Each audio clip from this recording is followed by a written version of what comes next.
They only have one value, and that's greed.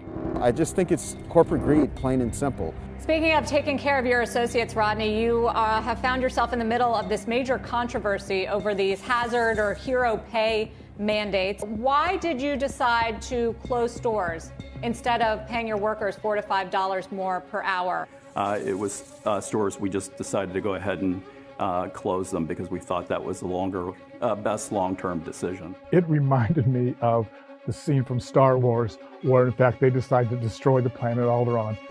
We will deal with your rebel friends soon enough. This was, if you don't play the game their way, they're going to punish the community. I think Kroger decided to close because they're greedy.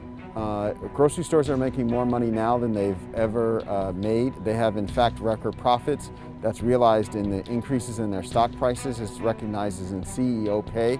Where they refuse to recognize it is with the people who make their operation go, and that's the workers. QFC announcing the closure of 2 Seattle stores.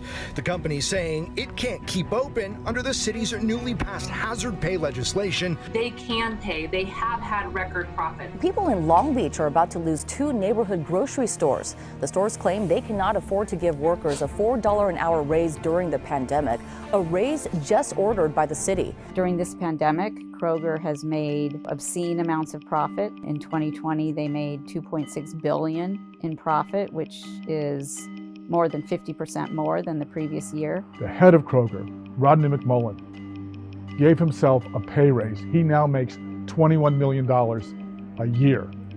The cost in LA City that Kroger says is $20 million to pay this hazard pay to all the affected workers. McMullen can write a personal check for that amount and then still scrape by with $1 million for the remaining part of the year. Well, grocery store workers, pharmacy workers, they're one of a very small group of workers in the United States that haven't taken a day off since the beginning of the pandemic. All those workers have showed up to allow those businesses to operate. Hazard pay is a reflection of what these workers who did not sign up to be public health workers have undergone over the last year. We worked through this pandemic this whole year. People has been getting sick with COVID, and they still don't show appreciation to us. We're people just trying to survive.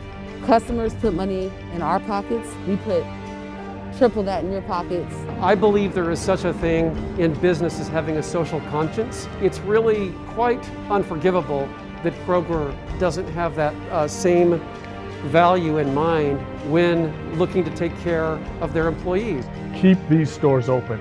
You were afforded the privilege of operating when other enterprises were closed. Those windfall profits that you've made, they need to be reinvested in our communities